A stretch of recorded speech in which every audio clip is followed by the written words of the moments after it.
Sunday. And they were just talking about things at the village, website. Right. And so we're excited. Once it's online, you're going to fill out, put your name, and get all your notifications. Yeah, This looks like it might be a very short meeting. yeah, so once it gets posted, they'll get an alert. Yep. So it's gonna get rid of GoGov. And I mean, people are so dependent on Facebook.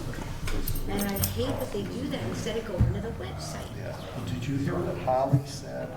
And who's the lovely trainer we had?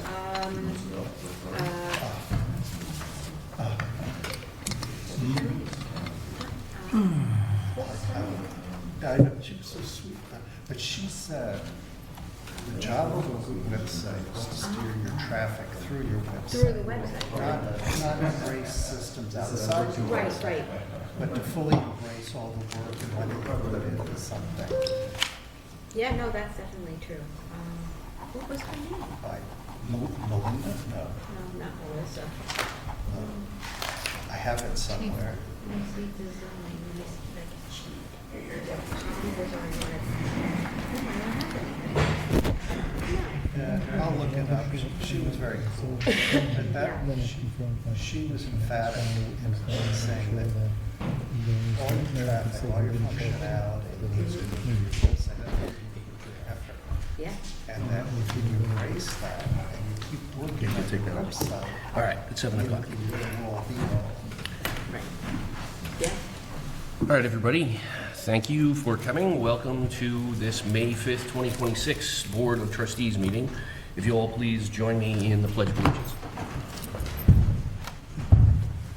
Pledge allegiance to the flag of the United States of America and to the republic for which it stands, one nation, under God, indivisible, with liberty and justice for all. Thank you. Okay, first item is approval of minutes. Did everyone get a chance to review the minutes from the 21st of April? Yes. Can I get a motion to approve? I motion to. Do I have a second? Second. All in favor? Aye. Okay, next item, approval of warrant. I move that we approve warrant number 050526 in the amount of $125,646.04. The big ticket items on this are $87,000 in state mandated health insurance and another $15,000 for Viola Water. Do I hear a second? Second. All in favor? Aye. Thank you. Okay, next we have department reports. Chief?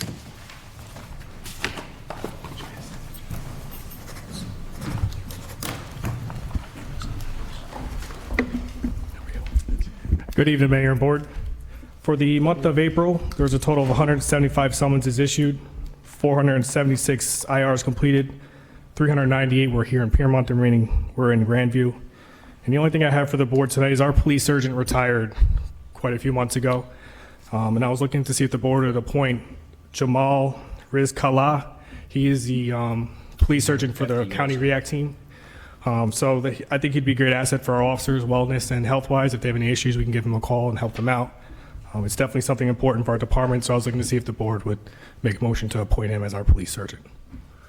I think that would be an excellent idea.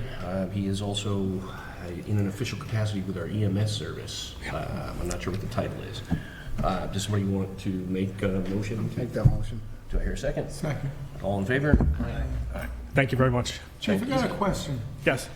It's regarding 9W. I just got this just very distressing report about another car that went around and stopped a school bus. Is there any, and it's not the first, and I'm sure it won't be the last, and I don't know, do you have any ideas on what we can do to kind of reduce that? I mean, it's mind-boggling. You're behind a school bus, you know what they're offloading, and people still go around, notwithstanding the red lights and the stop sign. Yeah, absolutely. We do traffic stops up or traffic posts every morning and afternoon up there, and we'll focus more on the bus stops. What I could see, I don't know if the county is able to produce a report to show, obviously every school bus has a camera on it, give me the number of violations just to see if they can produce that, but we'll put officers up at the bus stops again. We do that fairly often, especially if someone calls the station and complains about it. We'll do it 2 or 3 weeks. We'll sit up there every morning and every afternoon and just monitor that area. So we'll continue to do that. I'll make sure they do. Excellent. So from what I know about the county, well, it's not really a county program, it's authorized by the county. Correct. It's a private company. Yeah. And you don't really get any access to the data, they just send out tickets. Yeah, that would be excellent if we had that. Just, kind of, as I said, data tells you everything, gives you times, locations, and where the most violations are, and it'd help us, obviously, with enforcement. Excellent. Thank you. Thank you. Thanks. Appreciate it. What's that? Thank you. Thank you. Thank you. And let's see, nobody from the fire department. Charlie is on mandatory training this week, so next will be old business. Do you have any old business? I just had that email from Sarah about Keep Rockland Beautiful. She wanted, Sure. okay? So, Sarah Tucker has worked with Keep Rockland Beautiful for the past couple of years, and this past weekend, they had the cleanup. So she just wanted to say, on behalf of Keep Rockland Beautiful, I would like to extend sincere thanks to the Village of Piermont, the Police Department, Fire Department, and DPW for all of their efforts in making our Piermont Cleanup Day this past Sunday a success.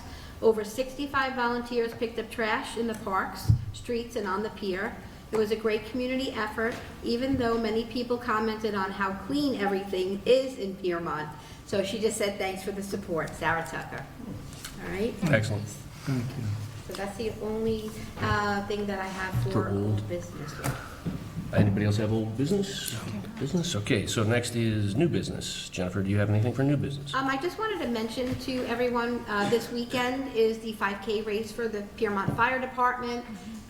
There's a sign up, a QR code if anybody wants to sign up to run. It starts at 9 a.m. on Saturday. And we had a great turnout last year, and I believe we're gonna have another good turnout this year, so there's that, and, Jennifer, is the Grand Fondo this weekend as well? Sunday, yeah. Sunday. The Grand Fondo? is that's Sunday. next weekend. Oh, it's next week? Mother's Day? I thought it was this It's on weekend. Mother's Day? No, it's not on Mother's Day, no. Grand Fondo is on the 17th, The 17th, Okay. thank you. Thank you. and there's nothing next Saturday. So just next Sunday is Grand Fondo. Thank you. Thank All you. right, and then the only other new business is I am waiting for the RPS file from Brian Kenny so that I could create the tax bills. I'll get that over to ABS printers as soon as I get the RPS file, and then they would be able to download that up, I'll get a template, review it. One of the key features this year is that we will have the ability for residents to pay their bill online. Right. I don't know what the fees are yet. I had submitted the paperwork last week, and I'm just waiting now for a fee schedule and getting that all set up, so we're underway. Excellent. Do you know if we got any additional referrals back or comments back? I know we got Grandview, and I know we got the county on the amendment to For the- repeal CBM. For the hearing for next meeting. Yeah, did we get any more responses? So anytime I get anything like that, I always scan and email it to the board immediately. Right. But let me just check the file. I And don't, we're waiting for planning and zoning still? no, I believe they already. We have them? Yeah, I believe. I didn't they see I already- didn't see Wait, that. hold on, let me just check. They should have been the first ones back. If it made it onto the agenda for their meeting. So That's Grandview true. sent back that they had no comment. I hand delivered it to Orangetown and Grandview. And, yeah, isn't this from, I sent this out quite a while ago. I No, no, emailed but it. No. Our planning board. Oh, no, I haven't heard back from, I'm sorry, our planning board, no. Yeah, No, I'm so like with the county. sorry. You know, I know we I'm got sorry, the I counties. yeah, No okay. problem. So no, I haven't heard back from our planning board yet. But they They had may a not- meeting they may- before our 21st meeting. Good. So Yeah. we should hear Yeah, it so back. nothing yet from them. And I didn't get anything back from Orangetown yet, but again, like I said, as soon as I get stuff like that, I scan and email it to the board immediately. As soon as it comes out of the envelope, it goes right in the machine. Well, 30 days will be up before our next hearing on it, so, right? Yeah, Right. So we'll be in good that's why we Yeah. scheduled it that way. Very Yeah, good. that's scheduled for May 19th is the public hearing at 7:15. Okay. Okay, does anyone else have any new business? I do not. Nope. All right, moving on. The next item is public comment. Oh, Thank you, Chief.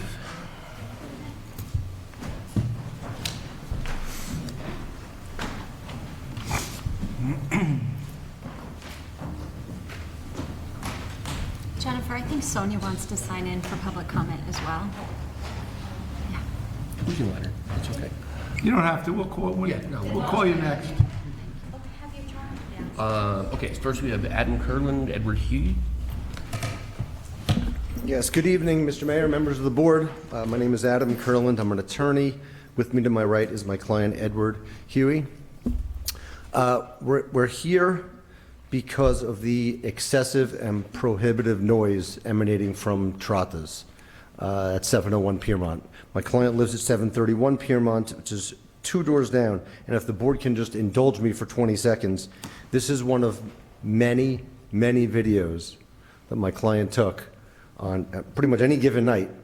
This happens multiple times per week, every week, for about 6 months of the year.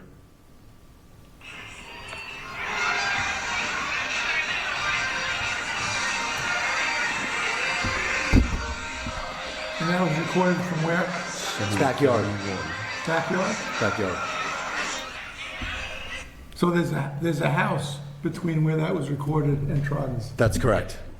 That's correct. And we've been trying through administrative avenues to resolve this issue. We've been in touch with Charlie a number of times. A number of police reports have been filed by not only Mr. Huey, but others within that neighborhood, seemingly to no avail. It appears as though Trotta's is operating pursuant to a special permit that was issued to its predecessor back in 2018. There are so many violations of that special permit, but if I can just call out a few of them. And by the way, there's a website for Trotta's that specifically says, on weekend nights a DJ spins dance music, adding to the Riviera-like appeal.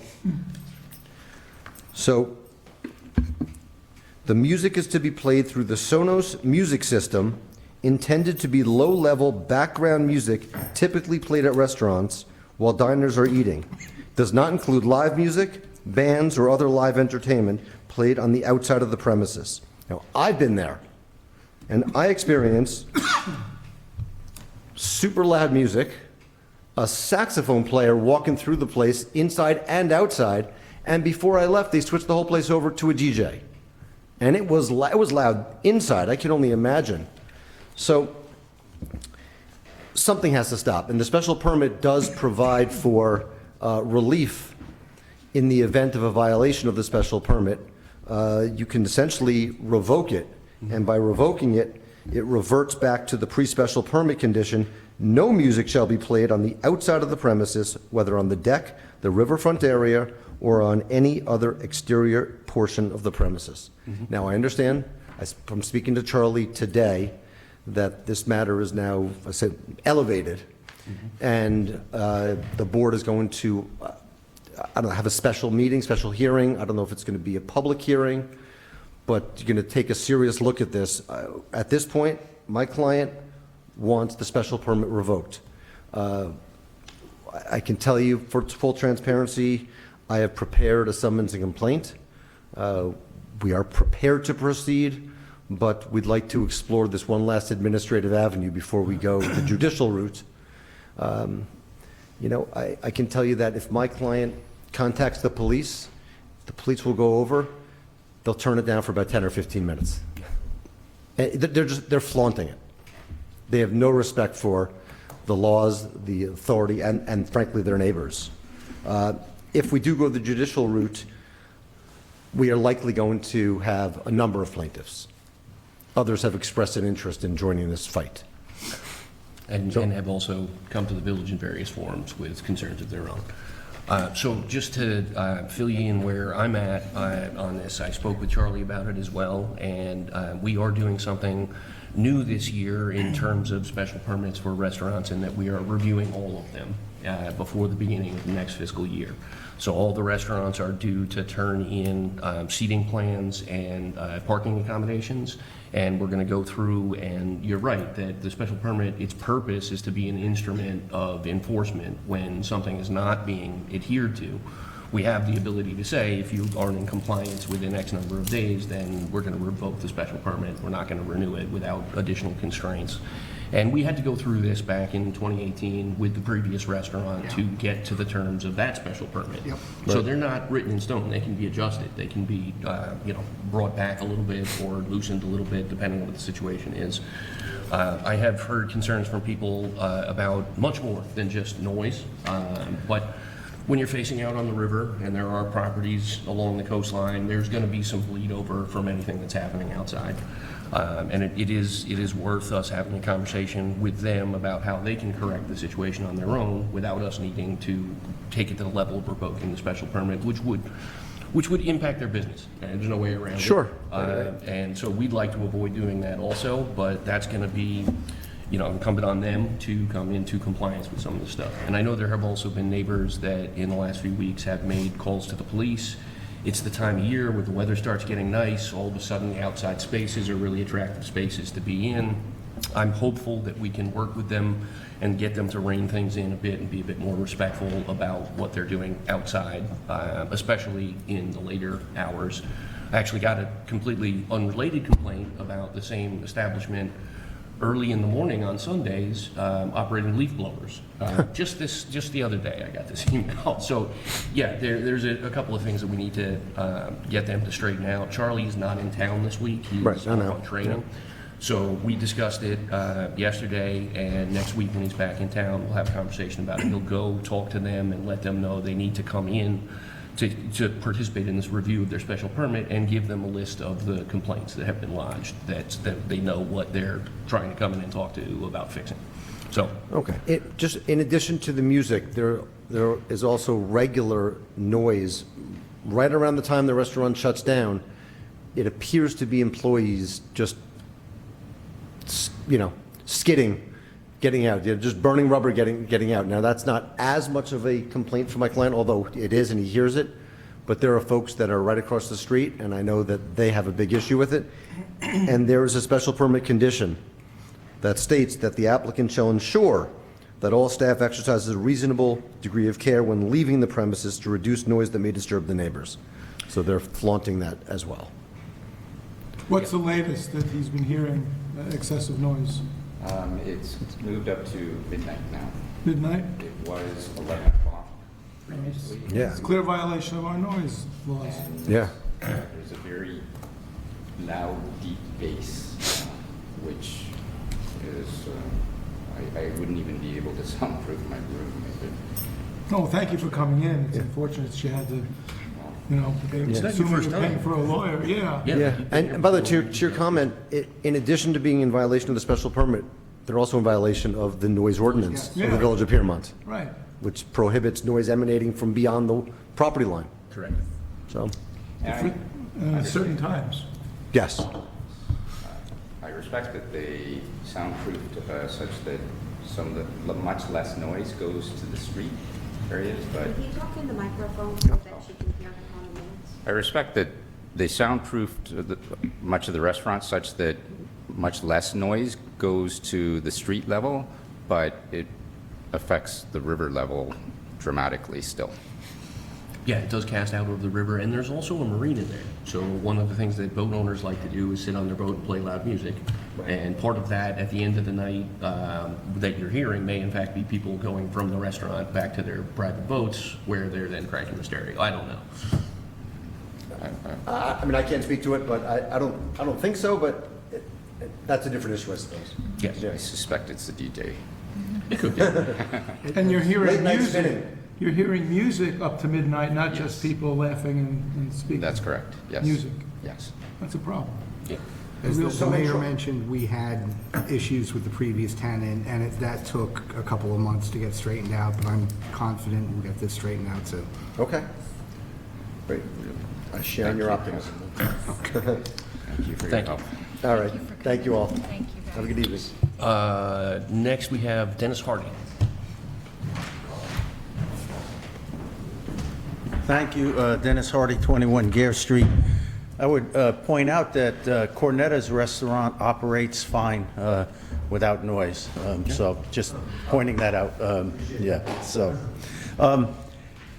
So, three guesses what I'm going to speak about next. So, We only need one. yeah, the fence. And so I just want to point out that we started, when we submitted our paperwork challenging the building inspector's determination, dated October 17th, 2024. It is now May 2026. I mean, this is really a blight on Piermont, and I want to thank this board for moving this further than any board has done. I see that there is now a violation it's on the fence, dated April 7. Thank you. But again, the fence is still up. And as promised at the last board meeting, I mentioned the property owners, Phil Griffin, Ann Riley, and Frank DiCarlo are the property owners. Yep. And they're flaunting the village code. And I think it's an arrogance that is really telling. And it's just so, we really need to get this fence down. If the village needs to pay and tear it down, I think enough is enough. They're thumbing their face at the village board, and the fence needs to come down. And whatever we need to do, if the village decides to have it torn down, please let me know. I'll be there and I'll participate. So thank you. Well, so I have an update for you. Oh, okay. So Previous, an Charlie and update? Charlie and I met with DiCarlo and Weiss last week on site and discussed what needed to happen. And so they, one of the questions they asked was, how long will you give us to clean it up? And I said, well, what's the date on the 30-day notice of violation? That's how much time you have for it. And they said it might take them a few more days than that, because that would just be 2 days from now. And that they would be able to get it done within the next 2 weeks to go in and do the cleanup. There's a little bit of organization and coordination that has to happen because there are 3 different property owners. So there's technically 3 different people responsible for the property maintenance of each of their individual pieces. So they're having that fight amongst themselves now. But once the cleanup has been done and the hole has been filled in, they will be taking the fence down. The only other interesting thing that came out of that conversation was that DiCarlo was confused about the village wanting the fence down because they had only put it up initially at the request of the village. So I had to explain it's a new administration, we have different priorities, that's not something that we're interested in allowing since it's not permissible by code. They are intending on putting a picket fence below 4 feet around the 2 parcels that are on Main Street to keep people out of that section of it. The rest of it will be left open. Whether or not it is accessible for people to park in as a parking lot is unclear at this time because their 2 parcels may close off the access way that people had previously used to get in there. But the green space on Gare Street will be back open to the public, and hopefully by the end of this month, all of that fence is gone and we can all go over there and have a celebration. That's fantastic news. I really appreciate the update. One more thing that I would like to add, that I really would like this board to consider banning any applicant from applying for a building permit where they have open violations. Mr. Griffin is trying to build property behind Kennedy Park. And I think the village should ban him from applying for any permit as long as he has an open violation. So I just put it out there for your consideration. I mean, I think typically the building department does use that as an opportunity to say you got to close your That's open good. violations. I Okay. don't know if it's a 100% rule or Yeah. if it's just this is something we try to do, but Yeah. it makes sense. Yeah. Thank you very much. Thank you, Dennis. Thank you, Dennis. Can I ask Dennis a question? So Dennis, last month you spoke about the blower, the air conditioning blower. The chiller. Yeah, if you'd like to. You want to Yeah. speak about that? Yes.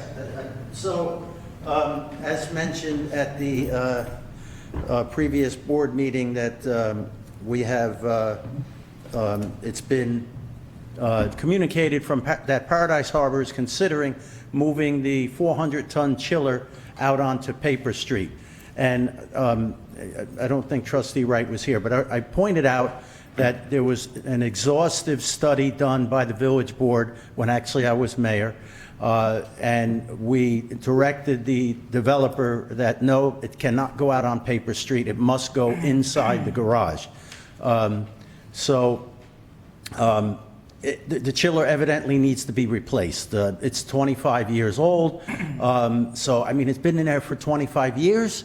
And anyway, so I did, at an urging of a board member, I got a decibel meter. And today, I took a reading, and it's 90 decibels, and that's not at its loudest. This thing simply cannot go out on Paper Street. That's just, you know, with all the fiber in my being, I will oppose this. They need, you know, with HVAC technology today, and I'm in that business, they can find a way to do it. And they're just going to have an engineer find a way to get it done, put it in the garage. So anyway, I'll keep the board updated. But again, Paradise Harbor did indicate to Harbor Cove Board of Managers that they want to move it. I haven't seen any application, et cetera, but I did send a letter to the Paradise Harbor Board, to the president and vice president, outlining my objections and the previous site plan approval, et cetera. So, And the original site plan had it inside the garage. yes. So they'd have to amend the site plan Yeah, to yeah, have I it mean, on Paper Street, yeah. which is almost impossible to Yeah. do, you know. If you think Trotta's is a problem, if they put that outside No. on Paper Street, it'll be a much larger problem. Thank you. Thank you, Dennis. Thank you. And then next we have Sonia Levy. I second and third that noise complaint. So I'm here to talk about the 9W effort that we've been working on. And I want to thank this board for, you know, for your support. I think the board owes you Yes. Second that. a lot The of village thank owes yous you for what you've done. Yes. Thank you. So, I mean, since we started, I think we've learned a lot more, that there's projects and going up in isolation. They're not, the New York, NYS DOT is not looking at 9W as a whole system. They're looking at it in piecemeals, like 9W corridor versus the H&A versus the roundabout.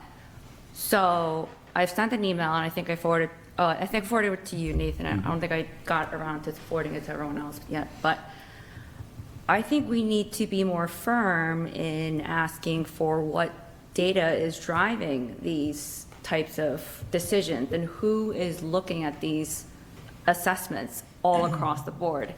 H&I goes up, we're all gonna, all our property taxes are gonna go up. We're gonna eat the cost. What else is there? The roundabout, I looked into it, and the design is actually not optimal as per federal, what was it, FHWA, as well as NOIS dot. So, and there's no data.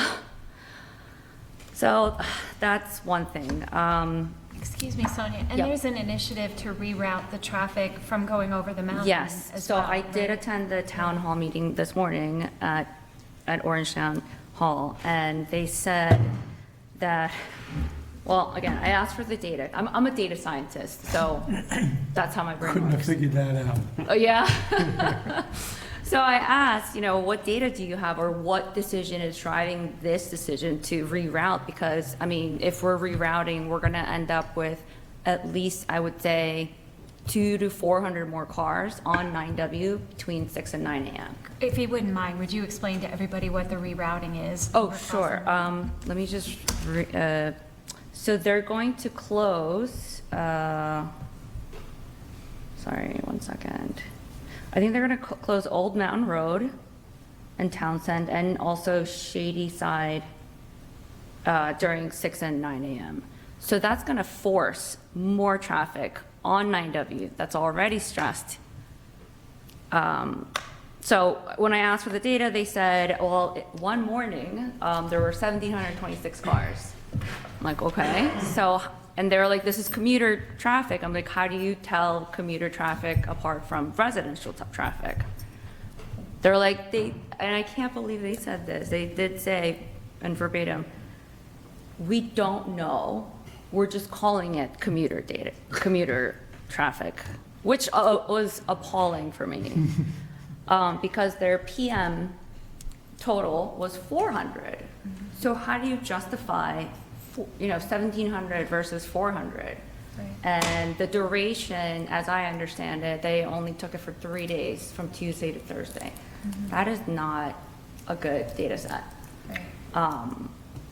So I don't know what needs to happen, but I did make my concern known that, and I asked, did they coordinate with DOT to make sure that now we're going to be expecting more traffic on 9W?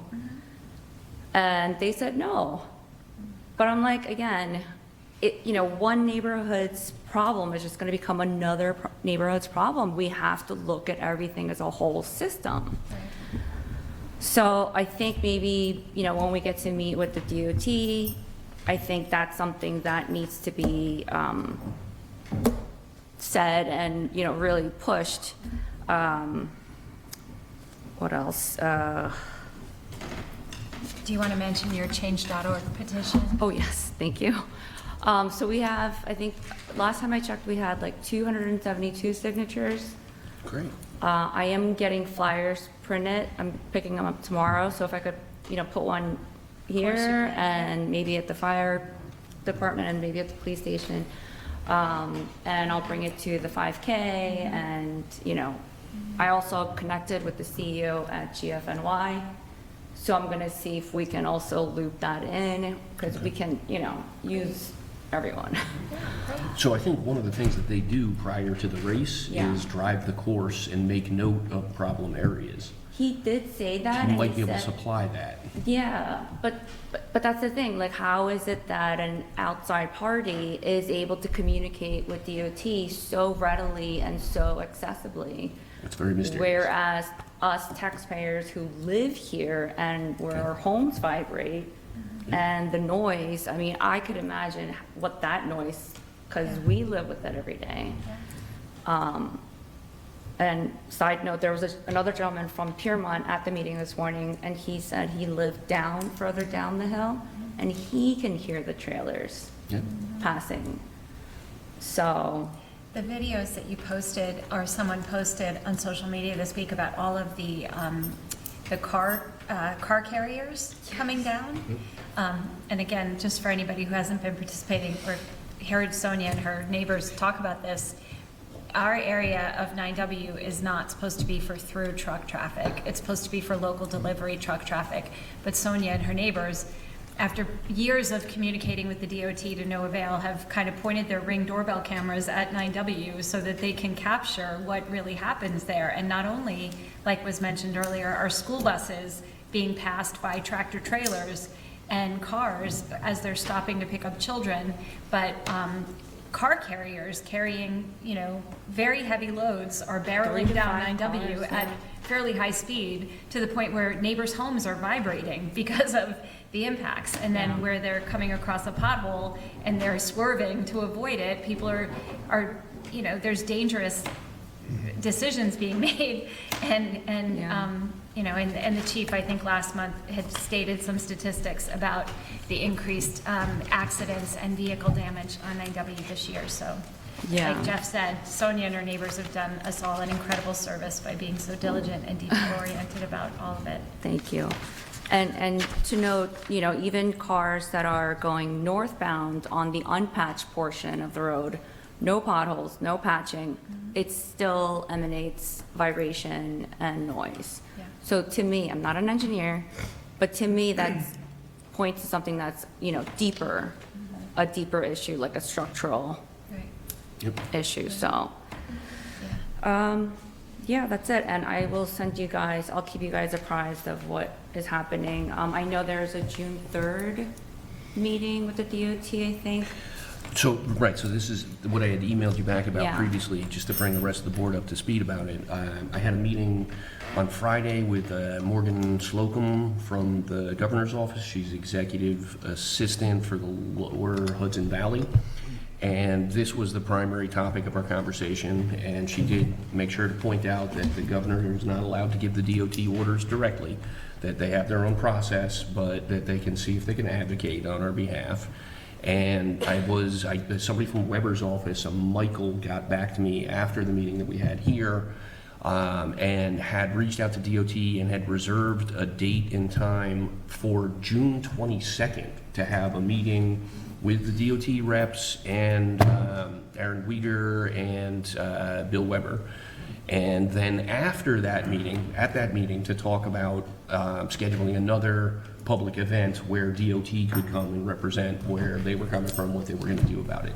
But the thing that I hate about that is that it's like bureaucracy, you know, glacial speed. Like, Right. one of the things that was talked about in the Thursday meeting that we had here was look at what we did in 4 weeks. And now in like the next 2 weeks, I've managed to talk to a bunch of people who are like, yeah, in 2 months' time, we can have a conversation. And then after that, at some point, something will happen. So I'm gonna keep trying to keep the pressure up on it, but I accepted the date for the 22nd and put it in the calendar. I'm happy to take every opportunity. They did request that we have a phone call prior to that meeting in order for Weider's office, Weber's office, and hopefully Orangetown will participate in that call, and Piermont to get clear on what the messaging is. And the best that I can figure at this point, the core of the messaging is twofold. We've got important questions about public safety, whether it be the people who are operating as motorists on the roadway or the people that are living on the roadway and getting picked up on the school bus and all that. But then we also have probably a bigger bureaucratic challenge than anything else of how do we actually divert that commercial traffic off the stretch. Everyone agrees the road's not designed for it, it shouldn't be here, but it is here, and how do we stop that from happening? And that stretch from South Nyack at Old Mountain Road all the way down to Hickey Street, there's nowhere to actually pull a truck over. So once they're on the road, we've got an unsafe situation, but we also can't do anything about it until they've transited through our entire village. So that's challenging, and I'm going to do my best to make that DOT's problem, not our problem. Right, I Because mean, it is. we don't work there. Well, and it's, we don't have any authority up in South Nyack in Right. terms of police enforcement. So if what we're trying to do is keep trucks from getting off the thruway and getting on 9W South, that can't be Piermont that directly does it. Hopefully the DOT can take a more active role in that. Hopefully we can get Orangetown to pay a little bit of attention to. And maybe it's a long shot, Maybe the the state Thruway cops. Authority too, excuse me, Yeah, but no, maybe that's- the Thruway Authority could prohibit anybody from exiting the, There's a tractor sign. trailer from exiting the Thruway at exit 10. They do. Yeah. They do. And there's a sign that says you Yeah. can't do what you've just done. Right. And trucks drive past it every day Yeah. because there isn't actually a cop. Yeah, but maybe they could put an overpass, a structure there that would prohibit something that's Exactly. taller Yeah. than a Exactly. motor vehicle. But from- that's politically, Yeah. you know, I don't know not if we're gonna correct. If you put a last structure up, until that would June prohibit certain 22nd. height vehicles. It's No, more I than agree. that. You can't do it on commercial routes because they're military transport routes too. And so the Palisades Parkway has low bridges specifically so that trucks can't go there. But you can't do that on 303 and you can't do that on 9W because they have to be available to be used for oversized vehicles in emergency situations. Yeah, I guess, fire trucks. But I feel like we are reacting to what DOT themselves set standards for themselves, Yeah. and they can't control, Yeah. but we're paying the price. And a lot And of all this- we're doing is holding up a mirror to their own standards. And a lot of this still comes down to the prohibiting of truck traffic on William Street in Spark Hill, which is out of our hands in Piermont. Orangetown made that decision, but they haven't taken any responsibility for the mess that they've created as a result. So like we had our fire department 175th anniversary dinner on Saturday, and we hired buses to take us to Pier 61, where the dinner cruise was. And our bus driver drove us down Verdun, up Valentine Ave, right past the no truck sign, almost got hung up making a left to get onto 340 there, in order to get over to 303. Because Right. that's what he had programmed as, I'm gonna get to 303 and I'm gonna go from Maybe there. the roundabout should go there, Yeah. not. So I mean, I'm just sharing that as an Yeah. example of, I understand there is no route that they're allowed to take. Yeah. So whatever route they're taking is gonna be one where they drive past a sign that says you're not allowed to be here. Yeah. We have to, in my mind, offer them some sort of an alternative rather than just say, you're not allowed to do the thing that you're already doing. Right. It's been a couple of years. I mean, it used to be much less traffic, at least northbound, on 9W in our section, because everybody got off at Valentine Ave, and that worked pretty well. The southbound portion of it, I feel like has changed since the bridge went in. It has. But the signage is better now than it used to be, that says no trucks. I just feel like where they have the sign, you're Yeah. already off the highway. So what alternative do you have? Make a U-turn and then get back on the thruway northbound? And I'm not even sure what I would do if I was in the truck. I Right. think one of the things that was highlighted by Sonia and her group was that the truckers use a Waze-type app that is for truckers. I think maybe it's operated by Google, So, and that yeah. doesn't reflect the limitations that are on some of these roadways. So maybe that's something the DOT could look into as well, coordinating with whatever commercial app that is for truckers. So the commercial apps show this as a prohibited road, but the regular Waze for your car that comes up by default doesn't show you anything about that. So if you just ask Google Maps for directions, it doesn't pay any attention to that. If you use the software, which typically there's a service fee associated with using it that is for commercial truckers, the only reason they use that is to avoid tickets. Yeah. And if we can't ticket them, then they don't care. So like how, it's a challenging thing. But I feel good about having this conversation now because we do have such a good amount of involvement and multiple people with the same experience and documenting it in a way that we can hammer the DOT with. Right. In the past, they've been pretty good about being like, well, what about this over here? And look, we did something over there, and now just leave us alone for a while. Yeah. No, it's And I not feel like gonna- that's not happening, and that's a good thing. And so we've got to keep up that pressure. Yeah. And yeah, I will continue to loop back in with the group as I hear more from our electeds who are running for re-election this year, and hopefully are motivated enough to do something. Yeah. And they have your PowerPoints, both of them, right? Bill What's Weber that? and Aaron Weider have your PowerPoint? Yes, good. they have the PowerPoint. Great. And I did look into Waze, and it's actually based off of NYS DOT's encoding, how they encode the roads. So if anything, I mean, encoding is like changing, keys. Yeah, They should be able to do that yeah, now, yes, not June 22nd, you're right, now. you're right, you're right, you're right. I mean, maybe I should hire that same lawyer. And because So we that's can't GIS live information. like this until June 22nd. And Yeah. whatever you need help or support with to push that up. Because, I mean, if they're already having a June 3rd meeting with Palisades, why don't we just combine them? We're one system. Yeah, I get the impression because they would like to deal with them separately. Maybe, I don't know, I can't tell, but, yeah.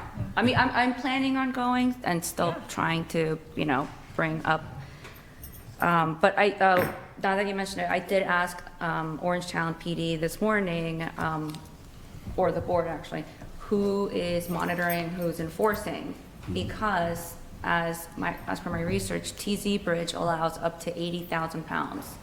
So who is monitoring and how is it being monitored that those 80,000 pounds are not coming on 9W? Not at all.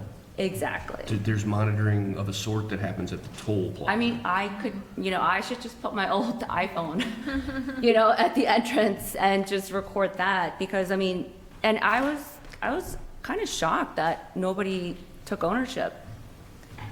And No. again, a discrepancy is a chance at improvement. It's not a blame game. It's just, let's improve it. Let's make it better. Let's figure out how to,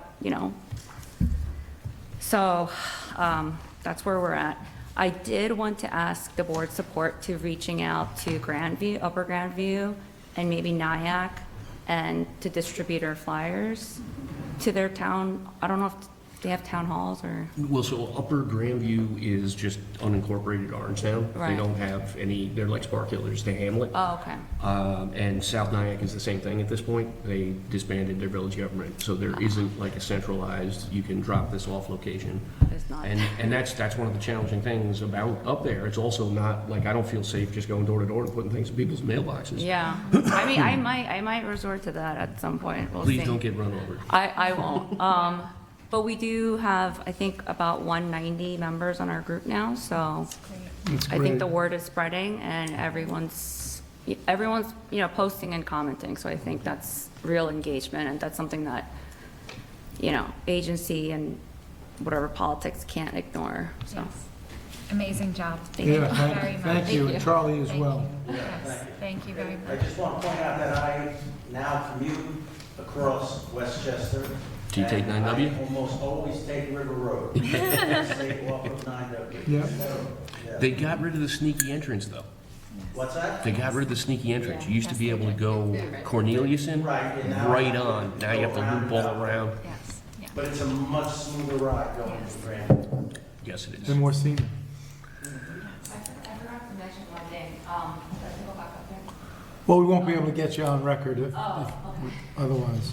I was wondering if also, so I did ask the board in Orangetown to see if I could get the data that they're using to base off of this rerouting decision, and they told me to go foil it. And I wrote them back, and I said, this is data for a current proposal, so they should have it in office, right? Yeah, Not but that's still, archived. no, but the appropriate way to request information from the municipality is through a FOIL request. And it's. Really? it's- Even if it's current? Even if it's current Yeah. information, anything to be released to the public should have documentation of who requested it I and see. on what premise and what was produced. So that's just them doing their record keeping properly. They're not necessarily trying to give you a hard time. I see. So, but then I would expect a quicker turnaround time, right? So there's a statutory number of days they're forced to respond in. If it Yeah. is something that's an active issue that other people have been asking for the information, there's a good chance that someone in the clerk's office has it easily at hand and they can produce it. They don't Okay. have any reason to sit on it. Okay. We do the same thing here, even with updated information. Oh, we do? Okay. Yeah. All right. I was just curious, because I'm Yeah. like, it should be in your office. It should be, it should be right in front of you. As a trustee, as mayor, I've had people come up to me and say, hey, you were talking about that thing can you just share that with me? Yeah. And instilled in me from my first day on this board was, Oh, you no, have you to. can't ever do that. You I have to see. say, call the clerk. The clerk will accept your FOIL request and produce whatever it is. That way we have a record of where Understand, information yeah. was transmitted. I already sent the email, so I'll maybe retract it. Thank Thank you, you again. Sylvia, appreciate it. Okay, any other public comment? Hearing none. Next item is resolution to adopt the 2026 tax warrant. Do we have paperwork on this? No, we've already Yes. been through this. So it was included in the backup documents. So this year's tax warrant is in the amount of $5,643,629.44. And the tax warrant allows the clerk to, from June 1st to July 1st, to receive all taxes. After July 1st, there's a 5% interest charge, and then it's 1% thereafter until we close it down October 31st, and then do the re-levy by November 15th. So this is just legally allowing the clerk to collect the taxes and charge the penalties. I will make that motion. Do I hear a second? A second. Okay? All in favor? Aye. I guess if you could pass that down to Nate to sign. Next, we have review and approve the 2026-2027 capital budget. Can you pass those, take one and pass it down?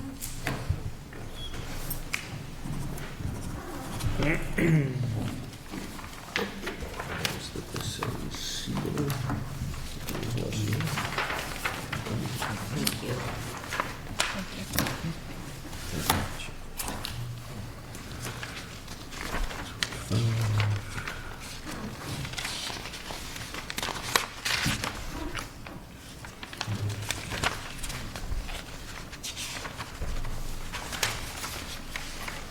How did that get in here? Is this a mistake? No. So Moss, I know you've been on the board for a while, and in looking at the DPW capital, there's two big trucks. So there's a large dump truck and the Mason dump truck. And I'm thinking that bond counsel and the financial advisor we'll definitely say maybe to put that on a bond instead of the ban that we usually roll around till the Make a lot next of year. sense, yeah. And I don't know, like the roof, what the life expectancy is, if that could qualify for the bond as well. Which? The pavilion, The roof? The DPW roof. Yeah, that's gonna be a 30-year roof. Okay, so then that should, so I'm gonna say that we would probably, mostly the other capital, like obviously, you know, the fire department, most of that stuff doesn't have a long life expectancy. I don't know about the new Ford truck that's on for the 131,000. That's got a 10-year life expectancy. Yeah, so that's not gonna make it on a bond. So usually, once the board approves and decides on the capital budget, I then send it to bond counsel and the fiscal, financial advisor. And then she sort of determines, you know, what can go on a bond, what can go on a ban. And generally, we have a ban that we roll over every year in December.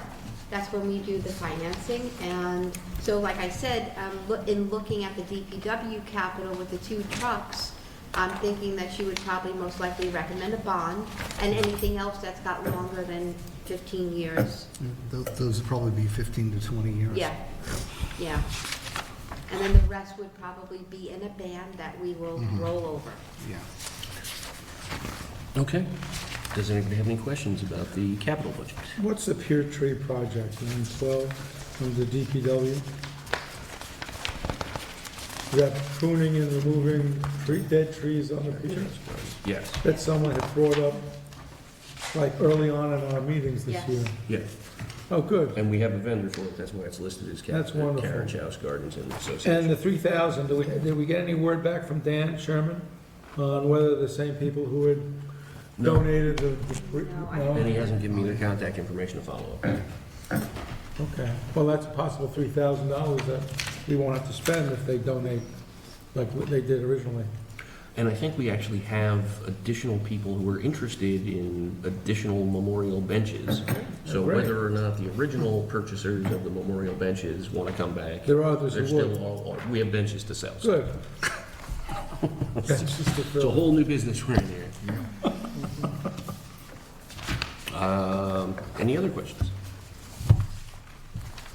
All right, would someone like to make a motion to approve the 2026, 2027 capital budget? I'll make that motion. Second. All in favor? Aye. All right, next item, resolution to authorize the mayor to enter into an agreement with the County of Rockland, acting on behalf of the Youth Bureau, Rockland Conservation and Service Corps, to hire 2 Corps members for the 2026 summer program to collect data for the Village of Beermont MS4 compliance. The cost is $2,500 per member, not to exceed $5,000. And we do have some paperwork on this. We have a draft resolution. I emailed that to everybody this evening, a little So- bit, it was like 4:30, sorry. So what this is about is that this year, at the end of this year, in January 2027, all municipalities are required to have 100% reporting of any part of their MS4 system which empties into a troubled body of water. That's not the right phrase, but that's what it means. And the Sparkill Creek is listed as one of those bodies of water. So about half of our stormwater management ends up in the creek, and we don't have all of it mapped as to where the culverts are, where the pickup points are, where the discharge locations are.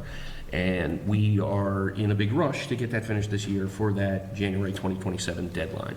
So we received a grant for $67,000 to assist with development of this MS4 documentation. And since this is a statewide requirement, they've been working to figure out ways to provide more human resources to small municipalities.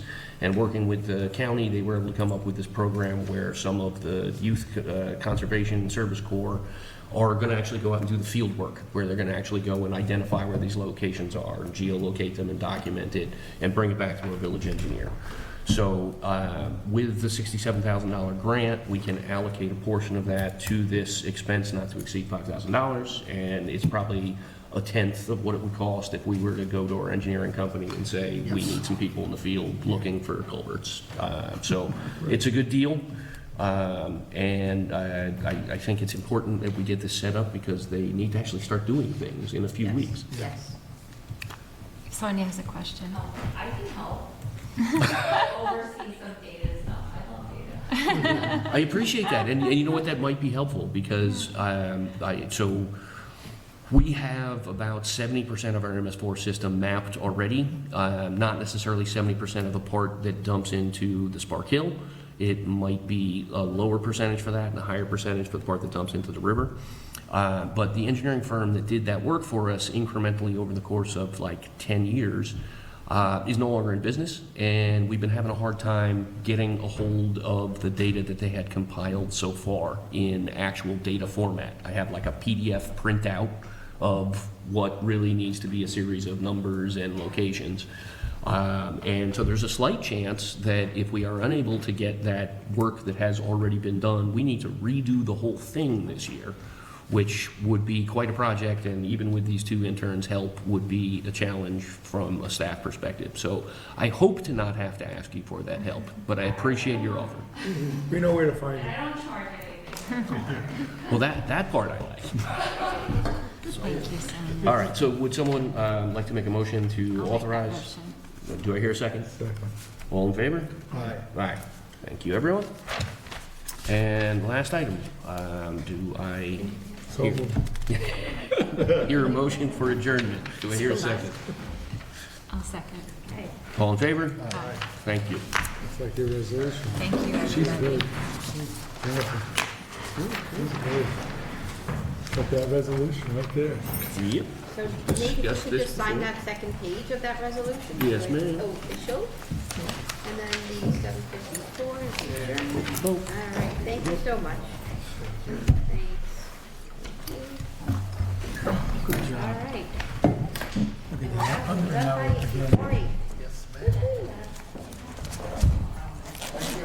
Thank you, Dennis. Have a good night. See you Saturday. So Dennis, that, Girls, that, Sonia's coming in. the decibel meter thing, is that just an app for your phone? All right, fair enough then, thank